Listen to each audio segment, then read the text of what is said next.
De très mauvaises nouvelles, on va dire de très inquiétantes nouvelles, nous parviennent de la prison de Koléa. Saïda Narza, l'ex-candidate aux élections présidentielles anticipées, Saïda Narza est dans un état de santé lamentable. Elle est sur une chaise roulante, elle ne s'alimente pas, et elle souffre d'une tumeur au niveau de la tête qui commence à défigurer sa tête. Une partie de sa tête commence à enfler de façon excessive. Ce n'est pas dans une prison en Algérie, déjà dans des hôpitaux, quand on est libre et pas emprisonné, on se soigne très difficilement. Saïda Narza, elle est en danger de mort. Est-ce que ça vaut la peine de tuer un être humain juste parce qu'il a voulu se présenter aux élections présidentielles contre Majid Tebboune? Elle a fait quoi, Adel Malahadi? Qu'est-ce qu'elle a fait? Elle est gravement malade. Et elle n'a pas qu'une tumeur cancéreuse, hein.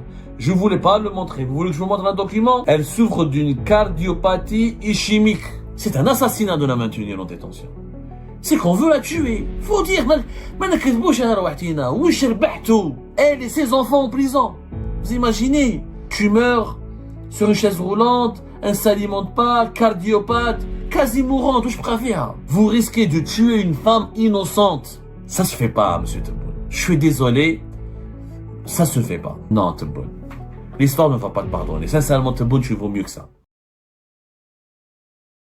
De très mauvaises nouvelles, on va dire de très inquiétantes nouvelles, nous parviennent de la prison de Koléa, où est emprisonnée depuis le 11 juillet dernier, 11-12 juillet dernier, Madame Saïda Narza. Saïda Narza, l'ex-candidate aux élections présidentielles anticipées, candidate à la candidature aux élections présidentielles anticipées de septembre 2024, femme d'affaires, ancienne patronne, présidente et leader de la Confédération Générale des Entreprises Algériennes de 2016 pratiquement à 2025, vice-présidente de Business Med, présidente aussi de Business Africa, représentante de l'Algérie au niveau de plusieurs organisations internationales, comme l'Organisation arabe ou pan-arabe du travail, etc. On a parlé plusieurs fois du parcours de Saïda Narza. Je pense que c'est pas la peine de revenir là-dessus. Elle est connue pour avoir été la représentante et l'ambassadrice de l'Algérie auprès de plusieurs institutions importantes comme l'Organisation internationale du travail, le Bureau international du travail, et plusieurs organisations patronales méditerranéennes et africaines. Saïda Narza est dans un état de santé lamentable. Lamentable. Les informations qui nous parviennent de la prison de Koléa font froid au dos. Saïda Narza, elle est sur une chaise roulante, elle ne s'alimente pas, et elle souffre d'une tumeur au niveau de la tête qui commence à défigurer sa tête. Sa tumeur, une partie de sa tête commence à enfler de façon excessive à cause des conséquences malheureuses d'une tumeur mal soignée. Et ce n'est pas dans une prison en Algérie, déjà dans des hôpitaux, quand on est libre et pas emprisonné, on se soigne très difficilement. Alors je vous laisse imaginer comment on peut accéder à des soins quand on est emprisonné. Saïda Narza, elle est en danger de mort. Je ne dis là, je suis pas en train de dire cela pour faire du drama ou essayer de transformer l'histoire de Saïda Narza en tragédie. Je suis pas en train de cinématographier l'histoire de Saïda Narza. Elle est vraiment terrible. Une femme âgée de plus de 60 ans, entre 63 et 64 ans, qui a fait déjà 2 AVC, elle est sur une chaise roulante. Elle ne s'alimente pas, une tumeur au niveau de la tête.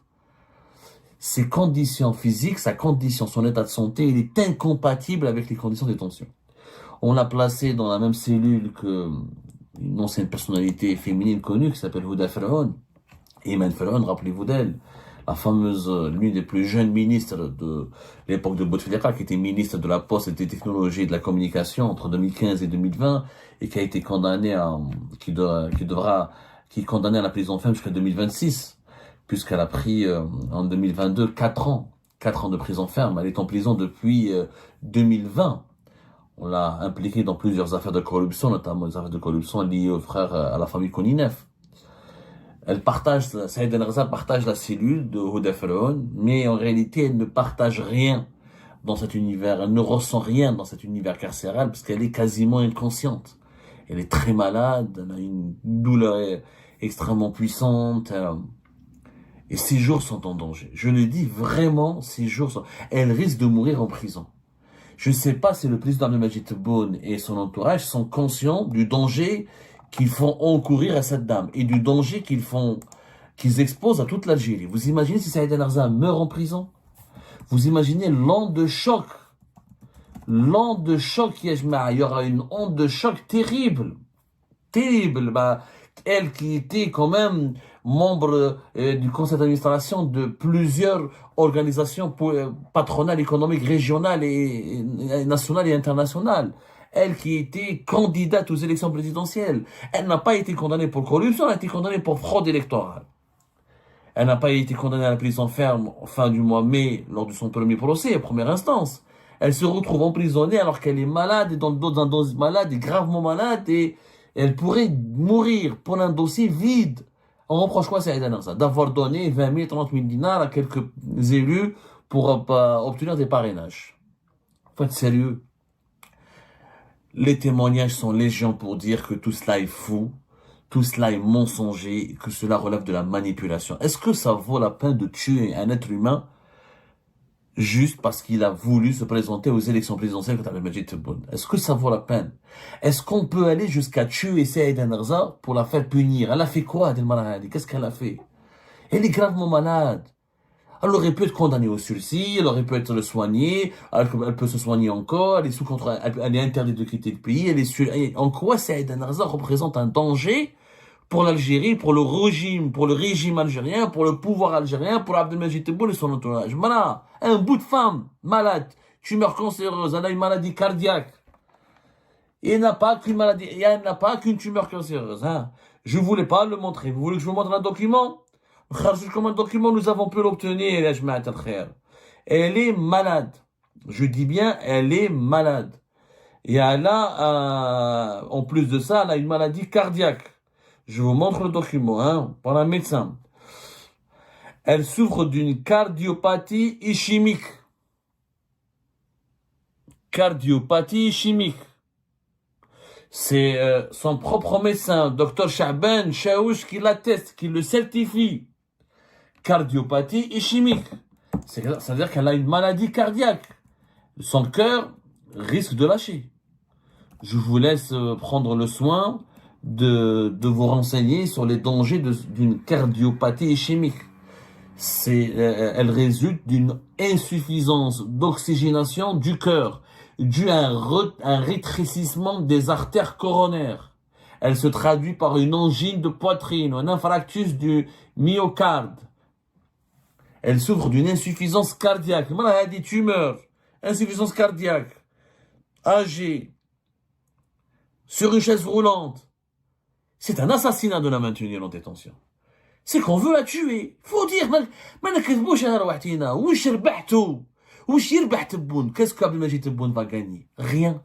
Mais à part le déshonneur, l'ignominie, le mépris et le jugement de l'histoire. Quand on est un président, un chef d'État, on s'attaque pas aux plus faibles.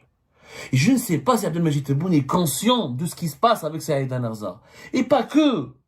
On a vu Tarek Bouslama au début de ce mois de juillet, comment il est mort, dans des conditions atroces, alors qu'il n'a même pas été encore jugé. Il y a des dizaines, pour ne pas dire des centaines de détenus d'opinion et politiques qui risquent de mourir en prison et qui ont un état de santé qui s'est énormément fragilisé. Sauf là, on parle d'une femme. D'une femme qui n'a pas été condamnée pour un scandale de corruption, pas de détournement de fonds. Elle n'a pas occupé une fonction et elle a abusé de ses fonctions. Elle n'a pas fait de trafic d'influence. Elle n'a pas été condamnée pour avoir détourné des crédits bancaires, pour avoir blanchi de l'argent, pour avoir transféré illicitement de l'argent vers l'étranger. Elle a été condamnée pour avoir participé, pour avoir voulu participer à des élections présidentielles, pour avoir obtenu des parrainages électoraux, soi-disant en versant 100 euros, 50 euros. C'est n'importe quoi. On brise pas une personne pour des faits pas aussi graves. C'est des faits d'une banalité déconcertante. Dans un pays où il y a eu des milliards de dollars qui ont été volés, dilapidés, on veut tuer une femme malade, cardiopathe, qui a une tumeur au niveau de la tête, et qui est sur une chaise roulante, et qui ne s'alimente pas, parce qu'elle a acheté soi-disant des parrainages électoraux. Qui les راحوا à l'étranger, on leur a foutu la paix, ou général Ghalib El-Khsir.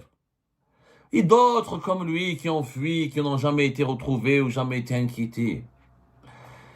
Même Skina, Saïda Narza. Je sais pas comment on peut pas être, comment on peut pas être touché par son sort. Elle et ses enfants en prison. Vous imaginez? Elle, d'autres personnalités politiques ont été emprisonnées, mais pas leurs proches. Houda Ferhoun, elle qui partage la cellule de Saïda Narza. Elle n'a pas eu son frère, ou là ses enfants, ou là ses cousins emprisonnés. Saïda Narza a été emprisonnée avec ses enfants. 2 de ses enfants sont en prison. Un troisième doit signer chaque lundi dans un commissariat de police. Un quatrième fait l'objet d'un mandat d'arrêt international pour 200 euros, pour un virement de 100 à 200 euros. C'est de la folie, on est en pleine absurdité. C'est qu'il y a une haine terrible contre cette femme et sa famille. Cette haine, elle est fanatique. C'est une haine excessive. C'est tout simplement incroyable. C'est inédit ce qui se passe. C'est vraiment inédit, c'est cruellement inédit. Cette femme, si elle était dehors, elle n'aurait jamais représenté un danger. Saïda Narza, est-ce qu'il y a eu des millions de personnes qui sont descendues dans les rues pour dire on est avec Saïda Narza, on est prêt à saccager le pays ou à renverser le pouvoir pour ses beaux yeux ou là pour elle ou pour ses idées? Pas du tout. Elle a tenté de proposer un projet, elle connaît beaucoup plus le monde entrepreneurial, elle connaît pas très bien le monde politique, elle a essayé de faire de la politique parce qu'elle estimait que le pays était en danger. Elle avait une cause noble. Elle avait des intentions nobles. Elle n'a pas trahi l'Algérie, elle n'a pas comploté contre l'Algérie, elle n'a pas insulté l'Algérie, elle n'a pas offensé l'Algérie sur la scène internationale, elle a représenté l'Algérie. Elle a reçu des prix, elle a été classée en 2023, elle a été classée parmi les 50 femmes les plus influentes sur le continent africain. Elle était une ambassadrice du pays. Aujourd'hui, tu meurs sur une chaise roulante, elle ne s'alimente pas, cardiopathe, quasi mourante, où je préfère. Elle est quasiment morte. Elle est cadavérique. Elle est 2 doigts de mourir. Elle est à 2 doigts de mourir. Faut dire la vérité. J'ai vraiment hésité avant de faire cette émission. J'ai beaucoup hésité parce que je sais que ces informations vont paniquer ses proches, vont les effrayer, vont les empêcher de dormir. Mais on est journaliste. Je me dois de tirer la sonnette d'alarme. J'attire l'attention de tout le peuple algérien et j'interpelle tous les dirigeants du pays. Vous risquez de tuer une femme innocente. Et vous aurez sa mort sur votre conscience.